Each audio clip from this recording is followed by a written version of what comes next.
Bonjour à tous et bienvenue dans Église du Monde. Cette semaine, coup de projecteur sur l'Église d'Espagne qu'on a beaucoup entendu ces dernières semaines. Je pense à la Marche pour la vie que l'Église a soutenue et qui a récemment réuni 1 million de manifestants dans les rues de Madrid.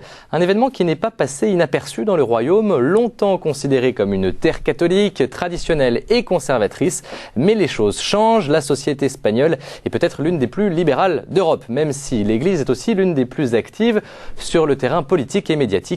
Situation qu'on décrypte aujourd'hui en compagnie d'Asunción Serena. Bonsoir et merci d'être avec nous. Bonsoir. Vous êtes la correspondante de Cadena Cope, qui est une radio en Espagne. Une radio généraliste, une radio nationale. C'est la radio de l'Église ou des évêques? Et une grande propriété de l'actionnariat, une grande partie de l'actionnariat, et c'est la conférence des évêques de l'Espagne, oui. D'accord, très bien. Aussi.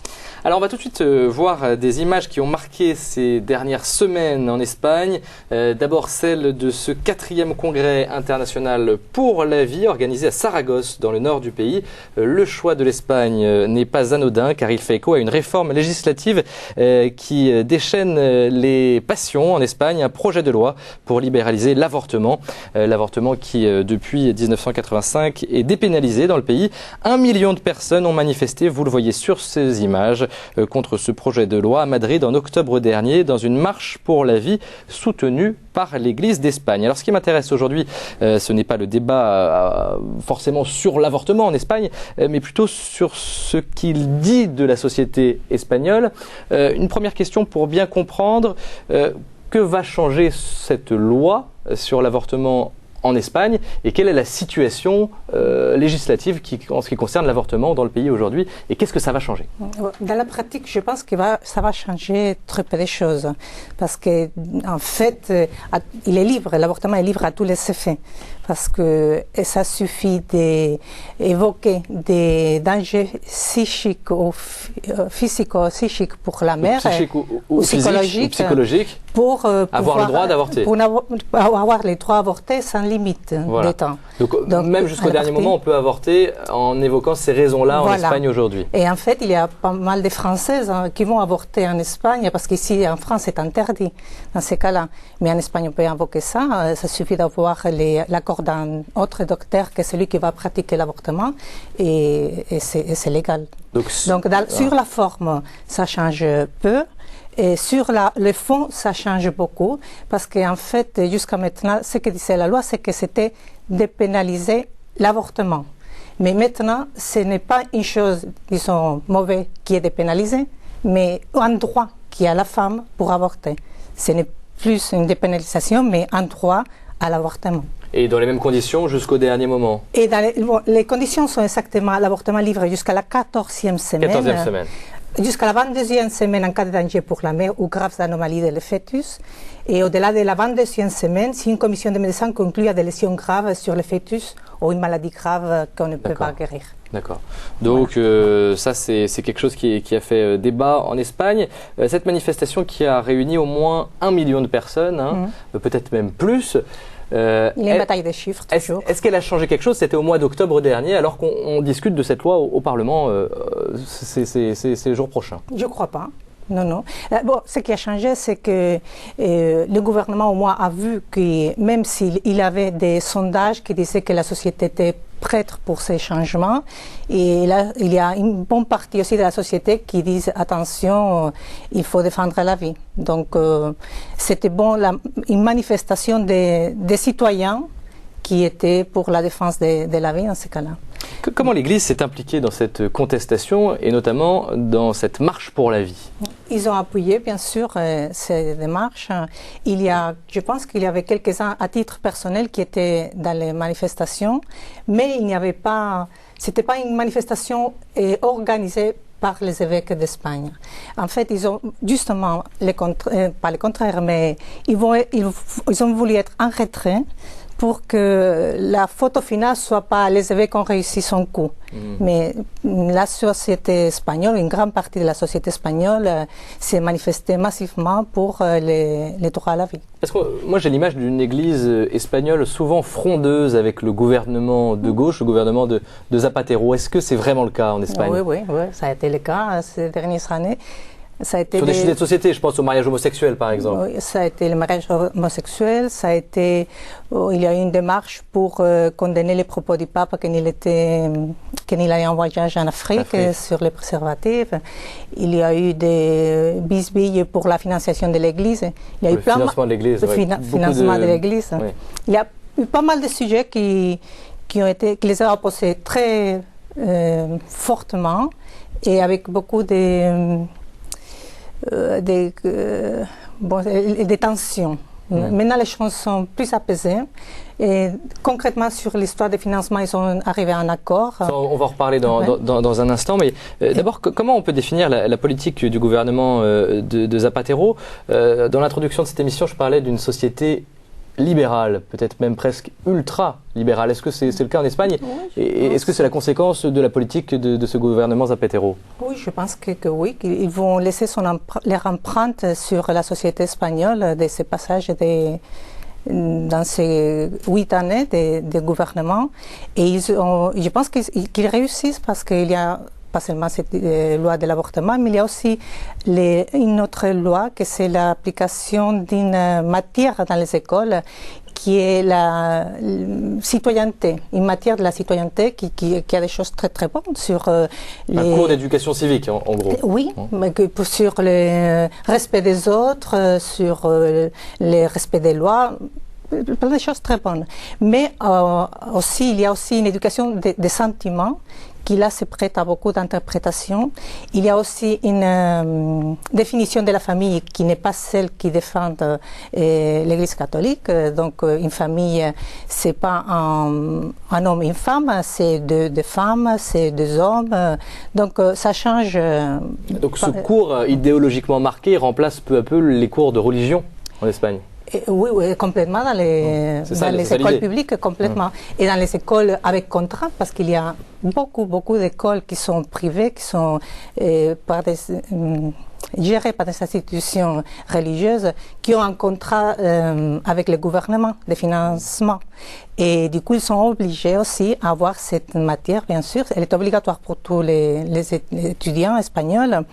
Et il y a des contradictions dans ces écoles qui ont ces matières civiques, plus des cours de religion qui, bon, d'un côté, comme il n'est pas obligatoire pour les enfants, c'est pas trop d'avoir des cours de plus, mais en plus, les choses qui apprennent, certains, bien sûr pas toutes, mais certaines des choses qui apprennent d'un côté sont en contradiction avec ceux qui, en principe, apprennent dans d'autres. Mais bon, ça dépend aussi beaucoup des livres que l'école a choisis pour ces matières. Ça varie beaucoup. En tout cas, une situation assez paradoxale. On a l'image d'une société espagnole très croyante. 80% des Espagnols se déclarent catholiques. Un mariage sur 2 se fait à l'église. La Semaine Sainte, c'est un événement qui ne passe pas inaperçu. Par exemple, comme on va pouvoir le voir sur ces images tournées à Malaga, en Andalousie, dans le sud de l'Espagne, où comme dans toute la région et dans une grande partie du pays, on célèbre les grands moments de la Passion et de la Résurrection par de nombreuses processions. Là, on a une image d'une Espagne traditionnelle et catholique. On est bien loin de cette société libérale où le mariage homosexuel est permis. Bon, Est-ce qu'il n'y a pas une contradiction ou une forme de paradoxe? Comment vous l'expliquez? Bon, je pense que les acquis culturels, c'est pas une chose mauvaise. C'est certainement traditionnel. C'est un peu péjoratif le terme traditionnel. Je pense que vous utilisez. Je l'ai pas employé d'une manière péjorative. Non, pas du tout. Hein. C'est traditionnel au sens, c'est la tradition qui, oui, voilà. Voilà. Donc la tradition, comme elle est chrétienne, il y a plein de manifestations. Donc il y a beaucoup de processions dans la Semaine Sainte. Et bon, bien sûr, on célèbre Noël. Il y a dans certains cas curieux, comme dans un village à Cordoue, où il y a un Christ dans la mairie. Là, il y a eu un gros problème. Et le maire a eu une grosse polémique, surtout, oui, c'est ça, parce que la gauche radicale, Izquierda Unida, a demandé à enlever les Christ qu'il y avait là, un grand Christ comme ça, qui présidait les réunions de la mairie. Et le maire est allé à une des réunions avec la Constitution à la main en disant ce que vous évoquez qui est contre la Constitution, la présence de ce Christ ici, c'est pas vrai, je vous lis. Donc il lit effectivement, il n'y a rien de contradictoire. Et il les reproche qu'ils veulent enlever le Christ et après ils sont les premiers qui courent pour être ceux qui sortent dans les processions et embrassent les mains des évêques. Donc voilà, c'est pour ça que je vous pose la question, est-ce qu'il n'y a pas deux visages et deux Espagnes aujourd'hui, une très-catholique, très traditionnelle, mais dans le bon sens du terme. Ça entremêle en fait, parce que c'est des gens qui en principe vont pas à la messe, qui voulaient enlever les signes religieux de l'Amérique, en principe pourquoi pas, mais le maire socialiste, lui, leur a dit que c'était contradictoire avec ce qu'ils vivaient ailleurs, et que bien sûr les citoyens du village, il fallait leur demander qu'est-ce qu'ils pensaient, et ils allaient avoir une réponse contraire à ce qu'ils voulaient faire. Alors, on parlait des évêques qui n'hésitent pas à monter au créneau sur le terrain politique ces dernières années, des évêques qui occupent également le terrain médiatique. Exemple avec ce spot publicitaire que vous allez voir, l'objectif, promouvoir les activités de l'Église. Explication de nos confrères d'H2O News. Un spot produit par la Conférence épiscopale espagnole sera diffusé en Espagne pour informer sur les activités de l'Église catholique, faire savoir aux citoyens la destinée de ces fonds et augmenter les contributions volontaires en faveur de l'Église dans la déclaration d'impôts. La vidéo de la campagne de communication Xtantos pour le programme de soutien économique de 2009 a reçu cette année le prix EFI pour l'efficacité publicitaire dans la catégorie de la responsabilité sociale accordée par l'Association espagnole des annonceurs. Le plan de communication a été mise en place en 2007 à la suite de l'accord conclu en décembre 2006 entre l'Église et le gouvernement espagnol. Cet accord établit un nouveau système de contribution fiscale en faveur de l'Église catholique en Espagne, dont la subsistance économique dépendra dorénavant exclusivement des catholiques et de ceux qui apprécient les activités menées par l'Église. Parce qu'en Espagne, c'est l'impôt qui finance l'Église. Comment ça se passe? Quand on fait les impôts, dans les papiers qu'on doit remplir, il y a une petite caisse qui dit si on veut que 5% de nos impôts aillent à l'Église ou à d'autres institutions de l'État pour des aides sociales. Et bon, il y a des gens qui remplissent la caisse de l'Église ou pas, selon ils veulent. D'accord. Avec un nouvel accord, il y a eu un nouvel accord. Non, ça on le faisait avant, déjà, et c'était les 5% des impôts.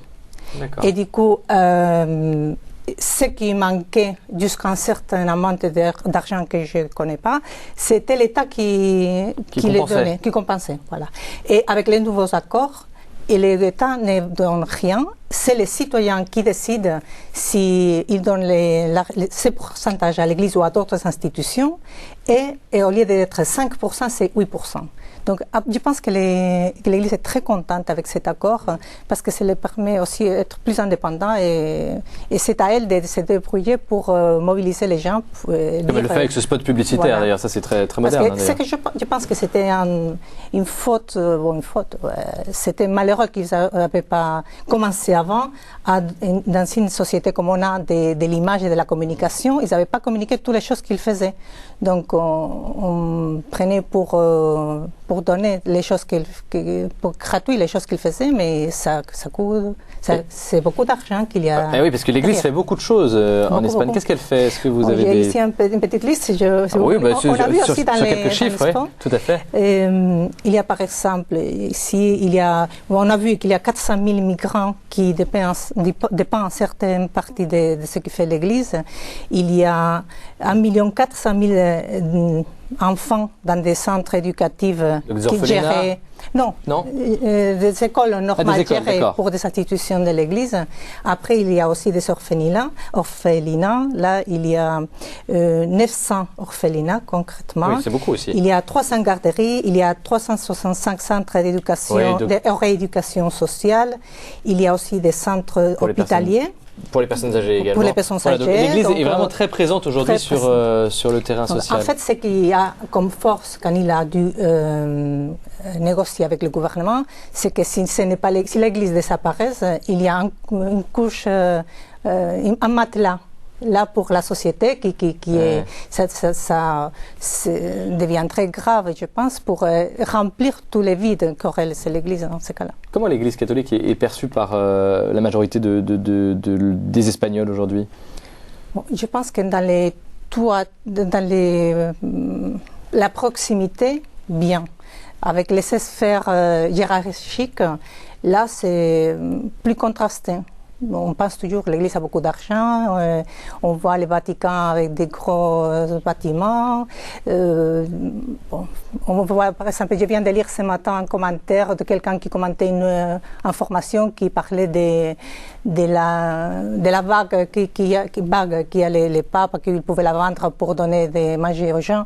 Donc ça, ce sont des topics qu'il y a, des qui restent toujours stéréotypes. Des images d'Épinal qui ne correspondent pas forcément en plus à la réalité. Bien entendu. Bon. On va faire un peu d'histoire maintenant. Je pense à la guerre civile espagnole des années 30 qui a opposé républicains et nationalistes et qui a vu la victoire des nationalistes du général Franco, période dont l'Église garde des marques douloureuses puisque de nombreux catholiques ont été persécutés à cette époque. Il y a 2 ans, 498 martyrs de la guerre d'Espagne ont d'ailleurs été béatifiés par Benoît XVI. Explication en images.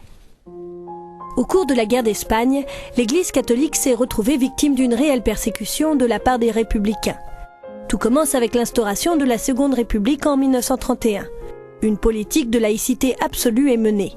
L'objectif, éradiquer le christianisme de la nation espagnole. Des églises sont détruites, des couvents brûlés, puis des prêtres et des religieuses sont assassinés. Le 18 juillet 1936, la guerre civile éclate. Celle-ci oppose les républicains aux nationalistes, appelés franquistes. Une partie du clergé soutiennent les franquistes. Les républicains poursuivent la persécution contre les catholiques. Un véritable massacre qui provoque la mort de 10 000 membres de l'Église d'Espagne. Au lendemain de la guerre, de nombreuses causes de béatification sont ouvertes dans les diocèses espagnols. À ce jour, l'Église catholique reconnaît officiellement 977 martyrs.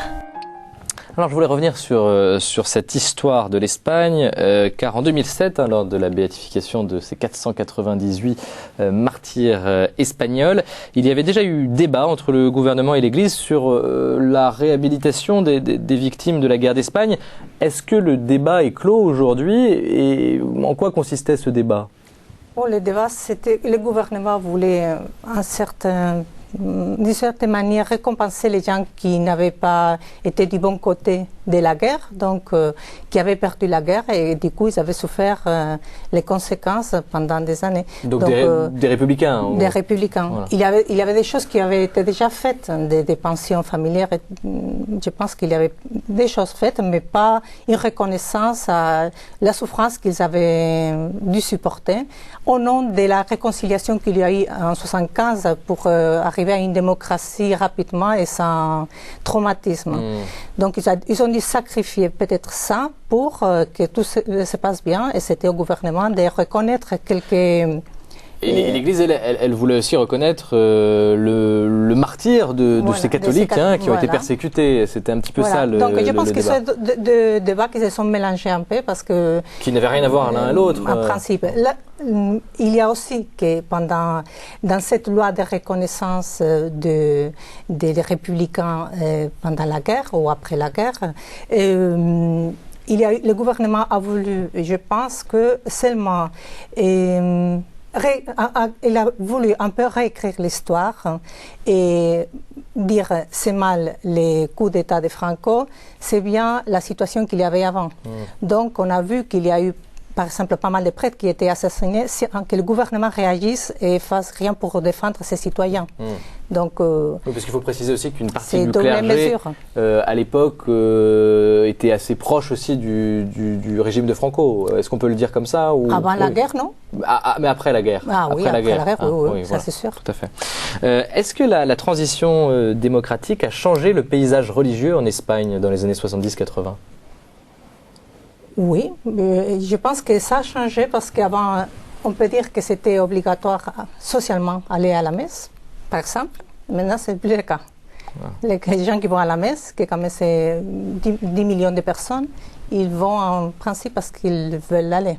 Donc il n'y a pas cette force de la société qui te fait aller en fait. Ce n'est pas une démarche personnelle. Du coup, de ce côté-là, les choses ont beaucoup changé. Je pense que de ce côté-là, beaucoup mieux. Les choses sont plus claires. C'est des démarches personnelles et pas une Bon, ce sont des actes sociaux, C'est mais pas pas un obligatoires. catholicisme Ouais. d'État Voilà. obligatoire, comme on avait pu le vouloir un temps dans le pays. Est-ce que cette transition démocratique assez récente, j'ai envie de dire, qui ne date que des années 70, par rapport à un pays comme la France, je me permets de dire ça. Oui, Pas petite démocratie, mais qui est peut-être plus récente que dans d'autres pays. La jeune démocratie, la jeune démocratie espagnole. Est-ce que cette jeunesse a accéléré le processus de sécularisation en Espagne ou ça n'a rien à voir? Bon, vous me posez une question que je peux pas vous dire. Je ne sais pas vraiment si... Bon, c'est sûr que le fait d'avoir une démocratie, de pouvoir donner son opinion dans les domaines politiques, de s'ouvrir à l'Europe, mais ça, on a tous beaucoup appris et gagné, non? Pas seulement les Espagnols, mais je pense aux femmes françaises qui ont dû souffrir pas mal aussi avant 68, la libération de la femme. Je ne parle pas des domaines sexuels, mais déjà pour avoir un chéquier sans que les maris consentent, c'était... Ça, c'était d'abord possible en Espagne avant la France. Ah oui, par exemple. Et il y a une chose, par exemple, ça frappe beaucoup les Espagnols, les femmes qui arrivent ici en France, c'est de voir que les femmes ne portent pas leur nom à elles, mais seul du mari. Donc ça, pour une Espagnole, c'est comme une espèce de soumission au mari, chose qu'en Espagne, ça n'arrive pas. Alors qu'on a les deux noms quand on se marie en Espagne, comment ça se passe? On peut les utiliser, mais ma mère, par exemple, utilise son nom de jeune fille, on peut dire, et toutes les femmes, en fait. Très moderne, très moderne. Un mot sur Juan Carlos, le roi d'Espagne, qui a poussé cette transition démocratique dans le pays. Il est catholique. Est-ce qu'il joue un rôle au sein des institutions catholiques ou est-ce qu'il a un poids religieux d'une manière ou d'une autre, une influence ou quelque chose? Il a une influence sur tous les citoyens. Comme il a toujours fait, il est une personne qui essaye d'approcher les uns aux autres.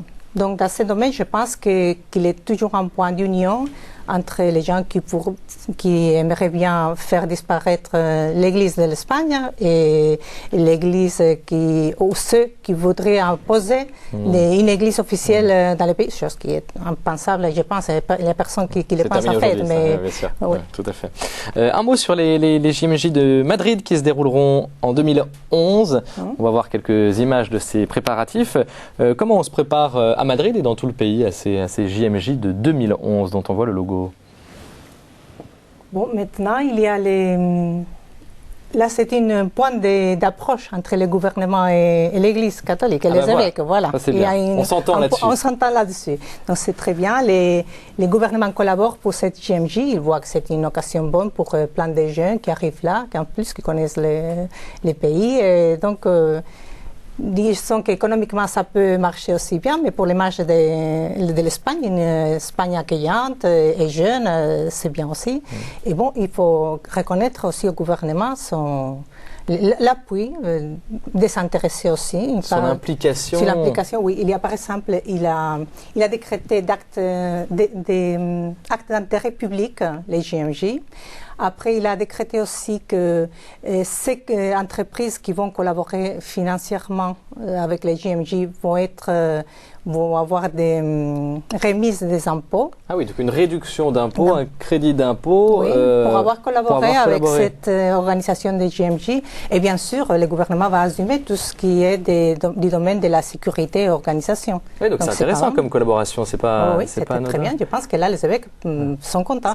Et ceux qui participent à l'organisation aussi. Mais c'est important à dire que tout ne se passe pas mal entre le gouvernement et l'Église en Espagne. Il ne faut pas tomber dans ce stéréotype non plus. Les Espagnols, est-ce qu'ils en parlent de ces JMJ et comment ils en parlent, la population? Je veux dire que bon, je suis ici en France, donc je ne connais pas exactement ce qui se passe jour les jours, mais déjà ils ont été très contents d'être choisis comme ville qui accueille.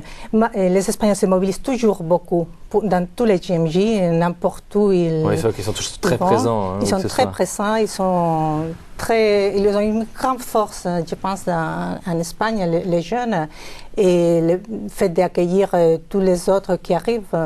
Je pense que comme on est un pays, comme je disais avant, accueillante, ça ne peut aller que bien. Qu'est-ce que vous en attendez, vous, personnellement? Rien de particulier. Puisque vous représentez cette radio Cadena Cope, est-ce que les évêques, eux, en attendent quelque chose en particulier Oh, sûrement, oui, c'est un témoignage qu'on ne peut pas fermer les yeux quand on voit tous ces jeunes qui vivent avec des choses qui sont très exigeantes et que, bon, on n'a pas en principe envie d'entendre tous les jours, non?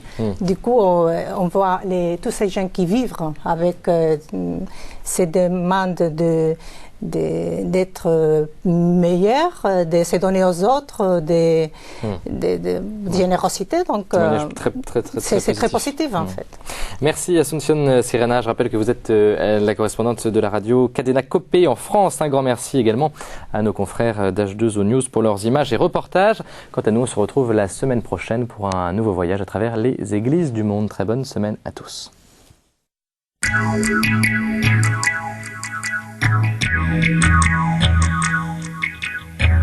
Thank you.